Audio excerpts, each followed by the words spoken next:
then I think he number one speaker that's going into schools, a number of schools. He goes in and he all kinds of schools all over the whole country and the world. His name is Reggie Dabbs. If you haven't heard him before, you're in for a treat. If you have heard him before, get ready, get ready, get ready, because the words that come out of his mouth will encourage you and will inspire you for for your greatness to come forth in your life. So um, without further ado, where you can go ahead, you're in the hands of Mr. Reggie Dabbs. Hey, man, thank you so much. And just give me a thumbs up if you can hear me. And that way I know I'm good. Cool. All right. Everybody, it's an honor and a privilege to be with you. You know what's really cool about this event and it being connected with Marquette University? I was in Milwaukee this past week. I spent Monday, Tuesday, and Wednesday in Milwaukee. I even drove by Marquette to get a feel of what I was going to go through when I saw you guys. But we're going to just jump in. I know near the end, we're going to give you some time if you want to ask questions. So we'll start with what I actually do. My name is Reggie. I was born and raised in Tennessee. I live in South Florida. I live in a town called Fort Myers, Florida. It's way down south. And we're getting ready for a hurricane, I think they said, but it's all right. We'll be good. My job is to go into public schools all around the world and give one word. It's my favorite word in the dictionary, H-O-P-E. I love the word hope, because with hope, anything is possible. And without hope, we're doomed. Now, there's a phrase I'm going to use more than once today, and I'm hoping I can do it over and over just to get it in your system. But before I even tell you how I ended up in the job that I have, I just want you to hear this. Failure isn't failure because you fell. Failure is failure because you stopped moving. I'm going to give it to you one more time. Failure isn't failure because you failed.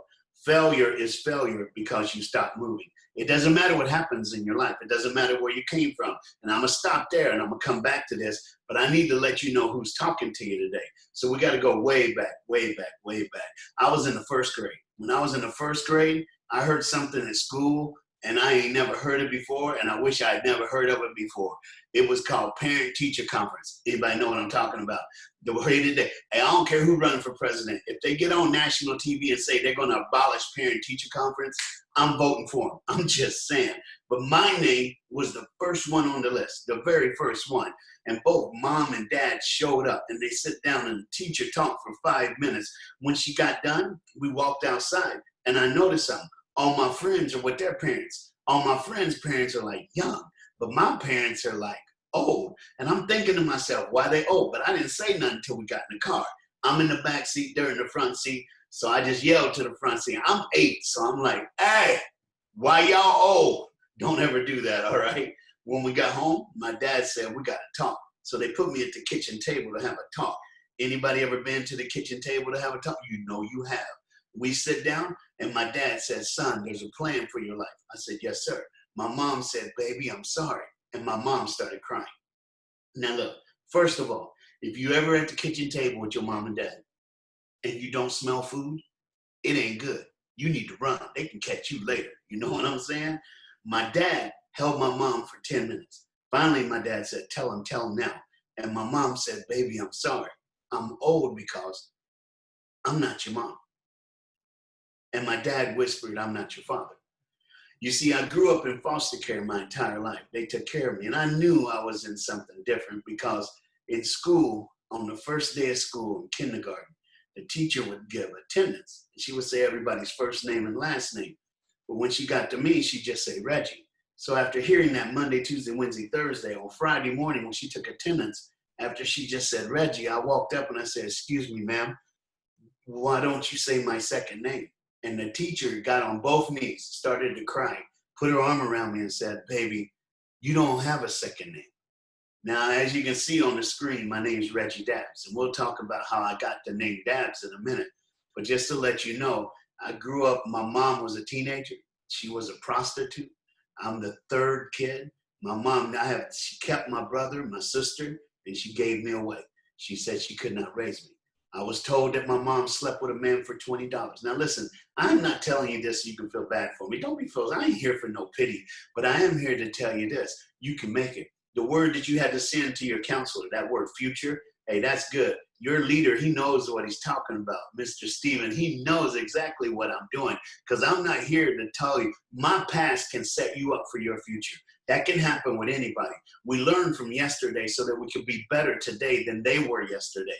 That's why when it comes to racism, we have to remember what Martin Luther King, what all these guys who came before us, from Malcolm X, all these people, Rosa Parks, we got to remember what they went through so that we can change it today. The reason why we're repeating racism, we got to change the narrative. We have to change the narrative, but they have nuggets from then that can help us today. Now, we may be able to get to some of that in a minute, but listen to me very carefully. When your mama sleeps with a man for $20 and gives you away, then you ain't got nothing. You are no one.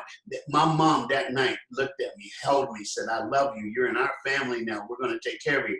I said, thanks, Mom. But when I went to bed that first night in the first grade, knowing who I really was, that's when it started. That's when the fight started in my mind. The fight of winning or losing. The fight of fighting through or giving up. Listen to me. You were not born to give up. You were born to fight. You got to fight through every situation. Fight. You don't know what tomorrow holds. You can get this, though. You can make it. You can. Listen, I say it all the time. My past is my history, but my future is my destiny. Hear me out, man. I learned. I know people hurt, and I know some of you are probably struggling today. But I'm going to tell you something. I don't know if you'll get it, but I'll lay it on you anyway. In every pain, there is a present. In every pain, there is a present. If you fight through that pain long enough, you'll get a present out of it, and you'll even look back and say, I'm glad I went through that, because if it wasn't for this, I wouldn't be the man or the woman that I am today. This is a day of destiny. When I decided and I was asked to do this, and I said, let's do it, let's make it happen, I wanted to speak into the future of the United States of America. We are who we are right now, but that don't mean we have to be this tomorrow. If you just never, ever give up, ain't nothing wrong with failing until you stop. So don't stop today. Keep moving. But I almost stopped. You see, from 8 years old until I was like 14 years old, the struggle was in my own head. I started thinking like this about 12. I started thinking, if your own mom don't want you, you ain't worth nothing. If your own parents don't want you, there's nothing. Now, here's what I did. I decided to give up on life. I decided life wasn't worth living. 12 years old, 3 o'clock in the morning, I decided I'm done. We like to say it, and I love this phrase. I almost gave up on the gift of life. Because listen, every life is precious, and every life is a gift. Your life is a gift. Whether you see it on July 31st or not, your life is a gift, and you need to realize that. But at 3 in the morning, I'm 12, and I decided I'm giving up. I started to cry, and my bedroom door opened. Now look, if your bedroom door opens at 3 o'clock in the morning, you need to run. Because you're in a horror movie. You're like, it's that it clown coming up in your bed. And you know what? I'm just going to be real, y'all. I'm going to tell you right now. And if you know I'm right, you might as well just clap to yourself. Because here's what I know. In every scary movie, black people die first. Y'all know what I'm saying, right? It ain't right. It ain't right. I know it. But hey, it wasn't it clown. It was my foster care dad. I'm 12 years old. My foster care dad, his name Bill. Bill was a school janitor. He worked 3 to midnight every day. And he came in my room at 3 in the morning that morning, and he said, are you all right? I heard you crying. And I said, how could you hear me cry? Your room's on the other end of the house. And he said, oh, son, every day you hug your mom. Every day you tell her you love her. Every day we talk and we laugh. But what I noticed, the last 3 days, you haven't said a word. You haven't done anything. And I was worried about you. So coming home from work, I decided I just wanted to be close to you. So I decided I would sleep by your door. And this morning I heard you cry.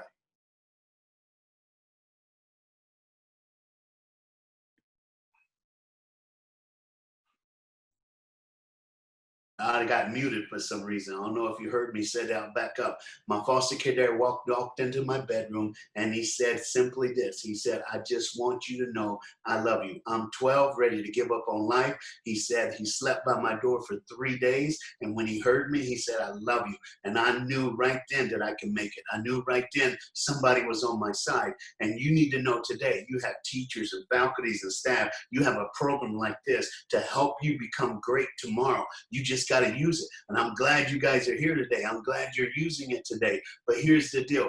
At 12 years old, when he said that to me, it was the beginning of the healing inside me. Sometimes we need more than just ourselves to pull out of that hole. Sometimes we need other people to come alongside us to help us get out of that. And that's what that janitor did for me. But then all of a sudden, one day I was heading to school. I lifted weights. I played football. I went to university and played.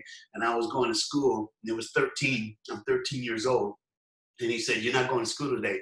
We got to go to the courthouse." I thought he said Waffle House. I love Waffle House. I don't know if they got Waffle Houses in Wisconsin, but I'm telling you, bro, Waffle House is good. If you ever come south, go to Waffle House. It's ugly. It's nasty. Everybody got tattoos everywhere. It's all cool, man. You know, if a brother was in jail and he your cook, it's going to be good. You know, it's going to be greasy, but it's going to be good.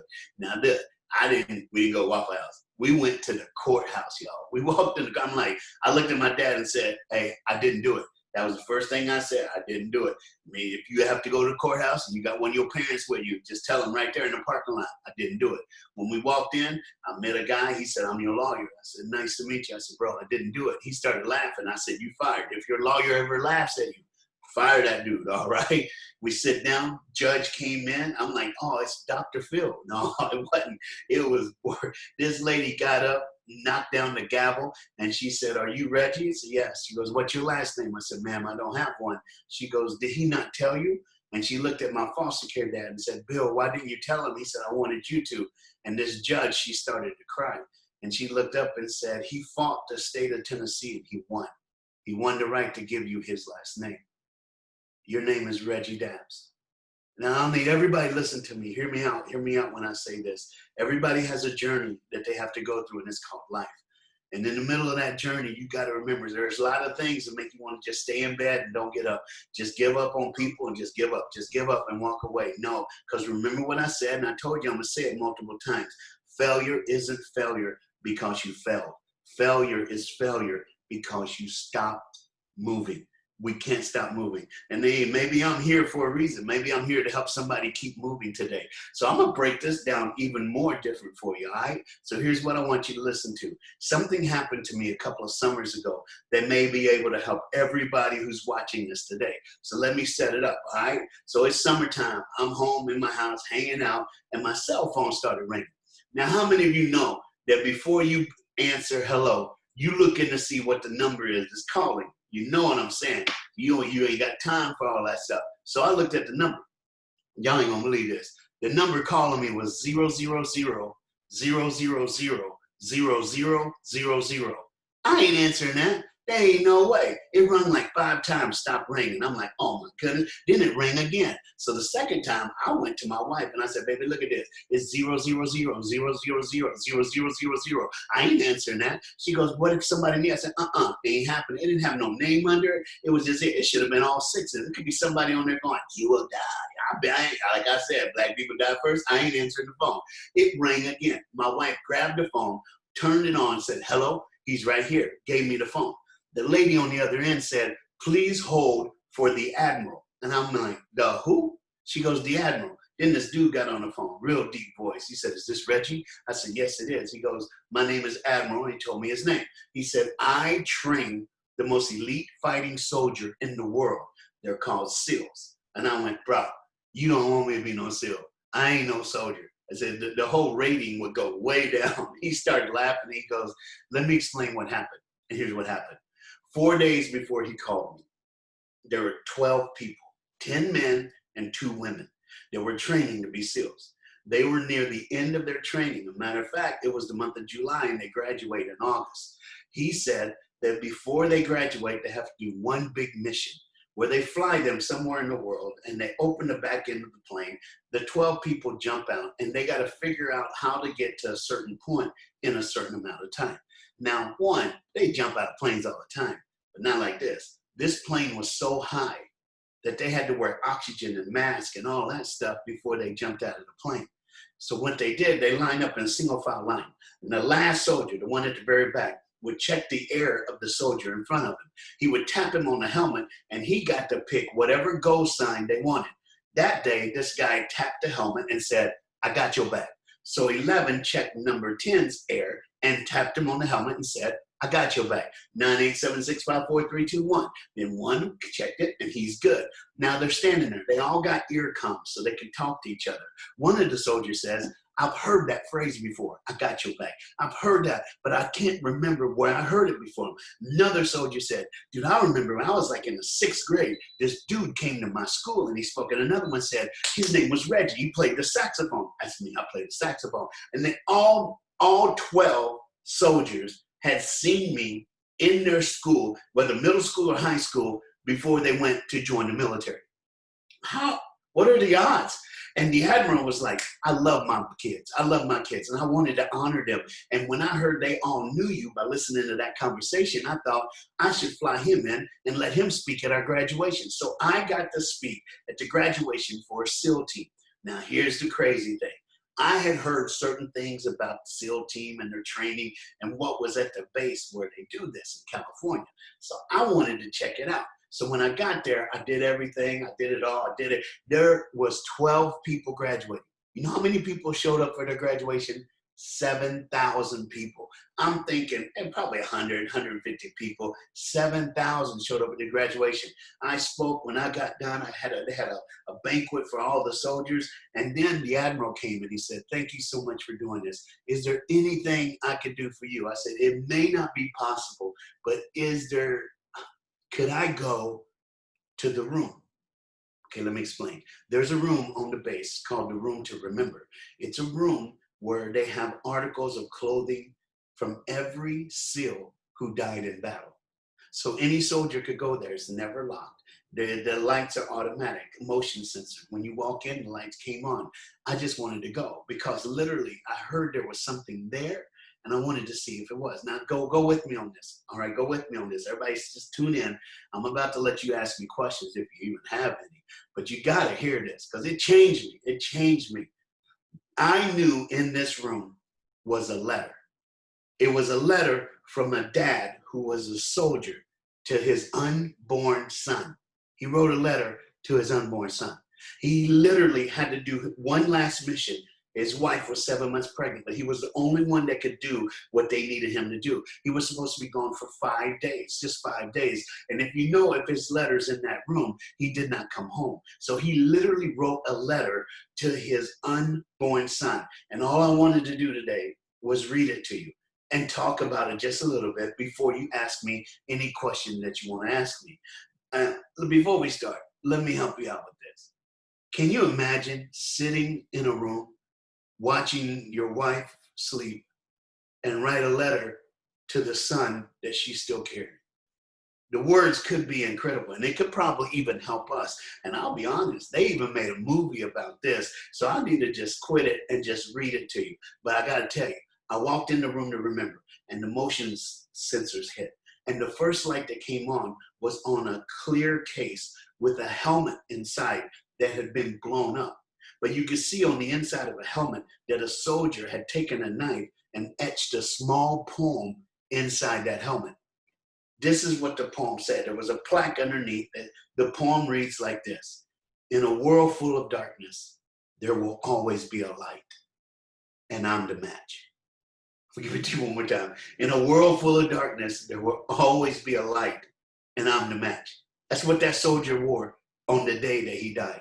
I'm the match. Hey, I know. I just looked down and saw a comment and went deep. I know it is, bro. But isn't it cool to think that we could be used to be a light in a world that's so messed up? That's why this program's happening. That's why this Zoom's happening. I know the leader of this program, and I know why he asked me, and I made sure I had one. I'll be honest with you. When we're done here, I'm running to the airport, getting on a plane, flying somewhere to speak this weekend. But I'm going to tell you right now, this is where I'm supposed to be. This is why I'm here. This is why I'm here. I might be here for Gabriel. I might be here for Zachariah. I might be here for Leah. I might be here for Christiana. I might be here for Andrew. But I'm here because, look, this is what we do. Destiny Day. This is for you. So here it is. He looked at me, the admiral, and he goes, I know what you're looking for. You want to see the letter? I said, yeah. So he took me in the back of the room, and the light came on, and it lit up this letter. And I just said, I got it. I said, can I copy this? He said, yes, you can. And I copied it. So let's read it. A letter from a dad to his unborn son that he would never, ever meet. He wrote this: "So live your life that the fear of death can never enter your heart." I love that. Trouble no one and their religion, and respect others, and in return, they will respect you. Watch this. Love your life. Yeah. Perfect your life. Beautify the things in your life. Seek to make your life long and its purpose in the service of your people. Prepare a noble death song for the day that you cross the great divide. Always give a word or a sign or a salute when meeting a friend or even a stranger. Show respect to all and try not to fight with none. When you rise in the morning, give thanks for the food and for the joy of living. If you see no reason to give thanks, the fault lies only in yourself. I stopped right there and I went, man, that's good. And the Admiral goes, where are you at? And I said, when you rise in the morning, give thanks for the food and for the joy of living. And if you see no reason to give thanks, the fault lies only in yourself. He said, why is that so important to you? I said, because it doesn't matter how you start. What matters is how you finish. Everybody loves Michael Jordan. Everybody's been watching this Last Dance. Did you know that Michael Jordan missed this many shots in his NFL career? He missed that many shots in his NFL career. Let me break it down for you. 543,210 shots. He missed over 500,000 shots, and nobody remembers that. All they remember are the titles and the shots that he made. Can't give up. Failure isn't failure because you failed. Failure is failure because you stopped moving. So here it is. When you rise in the morning, give thanks for the food and for the joy of living. And if you see no reason to give thanks, the fault lies only in yourself. Abuse no one or no thing, because abuse turns a wise man into a fool and robs him of his vision. Hey, do you have a dream for tomorrow? Do you have a dream for what you want to be? Do you have a plan for 10 years from now? If you say, nah, I don't care, then think in your own mind, because only you can't fool yourself. The day you start fooling yourself, you're done. Then you know if this man is right, you're abusing something if you don't have a future, and you need to switch. There's always time to change. Watch this. I love this. This last phrase is for everybody. If you tone me out, lean back in just one more time, because this is what he says to his sons in the end. He said in his last paragraph, when it comes time for you to die, do not be like those whose hearts are filled with the fear of death, so that when their time comes, they beg and plead for another day to live their life in a different way. Instead, sing your song. Oh, I love that. Sing your song, and I'll meet you on the other side. Fear. There's a word for each letter. Fear. F-E-A-R. False expectations appearing real. I'll give it to you one more time. False expectations appearing real. Don't let fear stop you, kids. Don't let fear stop you. Run, run, run. Become great in this world. Change the world, because failure isn't failure because you failed. Failure is failure because you stopped moving. In my life, growing up, there were times that I slowed down, and I probably shouldn't have slowed down. I probably shouldn't. I should have kept moving, should have kept going. But every now and then, sometimes something happens, and you start you get that fear. Even old. I'm 57 years old. 57. I look good, though, because black don't crack. Word. I'm just saying, all right? But you got to understand, when this whole thing with the coronavirus and all that started, I was on a tour, and the tour shut down. I had to come home. When I came home, I woke up that morning, and the first thing I did is turn on the news to see what was happening, what's going on. And when I turned on the news, it hit me. I took the TV. All they said was, you got a sore throat? You got the corona. If your throat hurts, you got the corona. If you have this itchy throat, you got the corona. You got the corona. And I'm like laying there, and I swallowed. It hurt. So I've never had a sore throat that bad. And I'm like, oh, my God, I got the corona. I'm going to kill my whole family. I can't believe this. And literally out of nowhere, this fear of what we were going through right now hit me. I didn't even think for about an hour. I didn't say nothing to nobody. I just got to keep, my head was just spinning. I'm getting lower and lower and lower, sadder and sadder and sadder. And then all of a sudden, I said, wait a minute, let's think about this. I was on a tour in Arkansas. I did 23 schools in 4 days. 9 of the schools had no sound system and over 200 kids in the room. The reason I had a sore throat is because I stretched it too much. All of a sudden, I'm like, wait a minute. I ain't got no coronas. I just got a sore throat. Don't let the world, don't let this thing get you.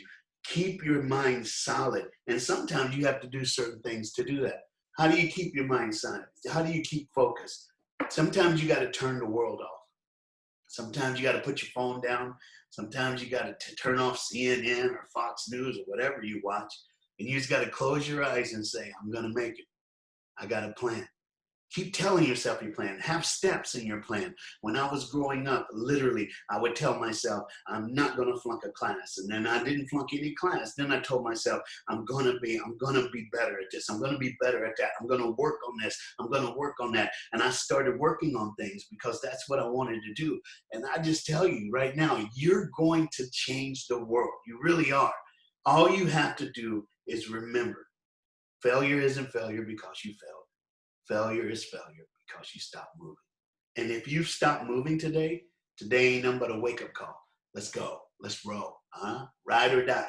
Let's make it happen. Let's do this together. I really wish it could have been where I could come and be with you in a room somewhere and see your face and your reactions to all this. But hopefully you just got a glimpse of who I am and what I do. And I just also would like to, if I can't help you with this, I'd like to give you the quotes of some of my favorite people who are going through what we're going through today. And it literally, I'm gonna start with Nelson Mandela. I don't know if you know anything about Nelson Mandela. He went to prison. He went to prison for what he did in the whole racial division in South Africa. But when he got out of prison, he decided to be greater than that. And he became the president of South Africa. How do you go from prison to president? Usually it's the other way around, but I'm just saying he did. But he said some things that maybe can help you if you're struggling through this whole thing. Are you ready? He said this. Nelson Mandela said, "It is in your hands to make a better world for all who live in it." That's what he said. It's in your hands to make a better world for all who live in it. He also said this. It always seems impossible until it's done. It always seems impossible until it's done. Now, I like this one. I live by this. I had to break it down. We must strive to move. We must strive to be moved by generosity of spirit that will enable us to outgrow hatred and conflict of our past. What's generosity? My foster care dad, the janitor that came in my bedroom, he said it like this: I'd rather be a giver than a taker. I'd rather be a giver than a taker. That's generosity of spirit. I'll give it to you one more time. We must strive to be moved by a generosity of spirit that will enable us to outgrow the hatred and conflict of our past. Watch this. We must use time wisely and forever realize that the time is always ripe to do what's right. The time is always ripe to do what's right. I like that. Let's go to Martin Luther King Jr. I live by him. He said this: in the end, we will remember not the words of our enemies, but the silence of our friends. That's why it's important, even in my speech today, that I go to this. And I know some people, racism is a huge, huge thing. It's a huge topic, but it's something we have to win. We have to fight with. We got to do. We got to be a part of. We got to make that happen, okay? It says this: our lives begin and end when we become silent about the things that matter. Our lives begin and end when we become silent about the things that matter. Do not be silent. Somebody's not silent right now. Do not be silent about the things that matter. Never, never, ever be silent. I believe in us more than I believe in this country. You know what I said? I believe in us. I believe in people. Red, yellow, blue, green, white, don't matter. I believe in us more than I even believe in our country. Because guess what? We make this country. We are this country. We're it. I love this. So I know I left about 15, 20 minutes to do question and answer, and I'm going to let Stephen, you want to jump back in? Just make sure I haven't gone over on time. I really don't have a watch or nothing. We good? Oh, you're muted, bro. You're muted still. Hey, Roy, also, can you take that person out the room, please? Thank you. If anybody has a chance, or a question, please put it in the chat bar. But Reggie, first, what is your biggest failure and what did you learn from it? My biggest failure, and I'll be honest, the biggest failure I had was when I was at university. I had a class in university that had no required attendance, none. So all you had to do is do the work, hand it in, and you got an A. So I did the work, handed it in, and I didn't go. I went to 3 lectures. I went to the first day of class, I went to the midterm, and I went to the final.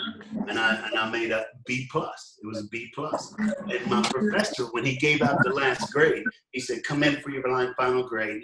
He had 5 minutes. When I walked in, he said this. He said, "Reggie, you're very smart. You're a great communicator. But there was something in my lecture that could have saved someone's life in your future as a speaker. But because you were lazy and didn't come to my class, they're not going to be able to survive. And it's going to be your fault." That hit me like a ton of bricks. That I wasn't doing the small things to get the reward of the bigger process.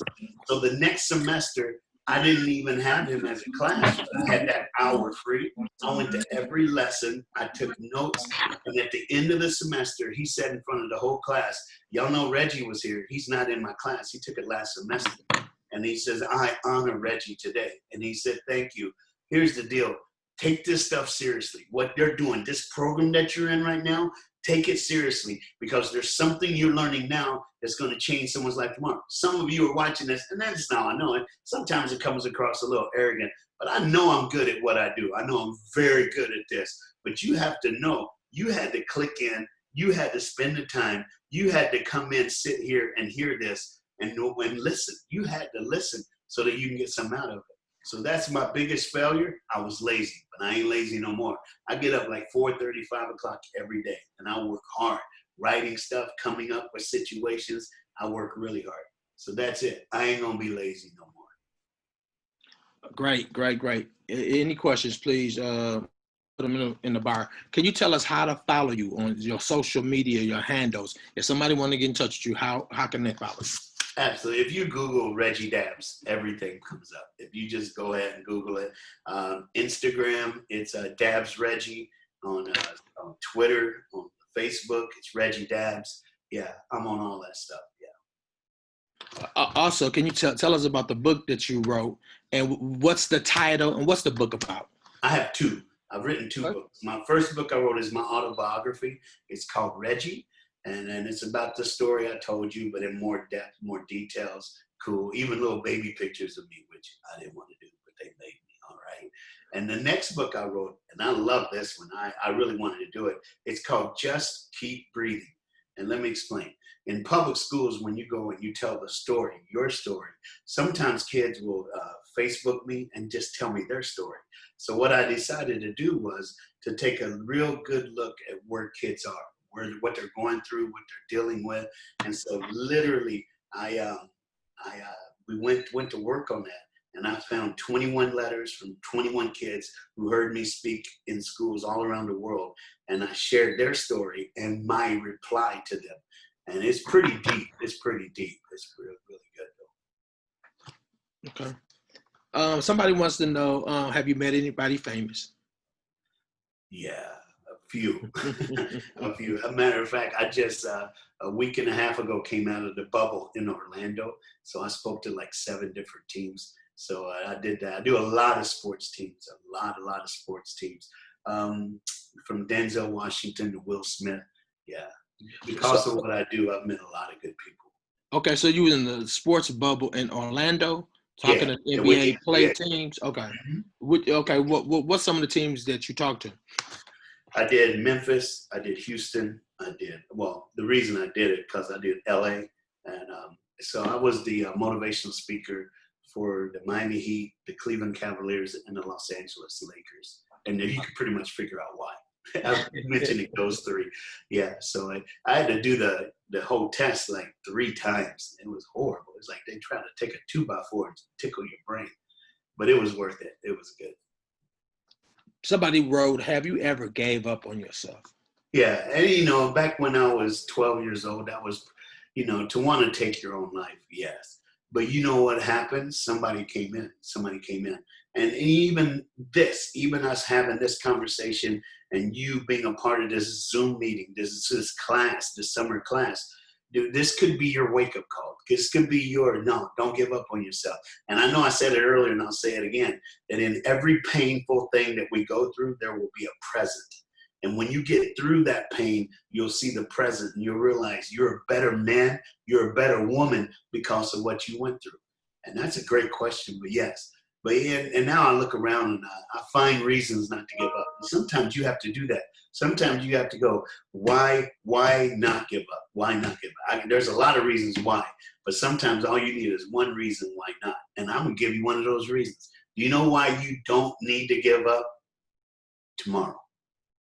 There's always tomorrow. Never give up. Cool. The other name of your book is called Just Keep Breathing. Just Keep Breathing. And the other one is You Can't Change Your Past, but You Can't Change Your... Yeah. And it's just Reggie Dabbs. You can't change your past, but you can change your future. Mm-hmm. Right. All right. Somebody asked about how was the bubble experience? What did you have to do to stay safe? Well, it's the safest place to be.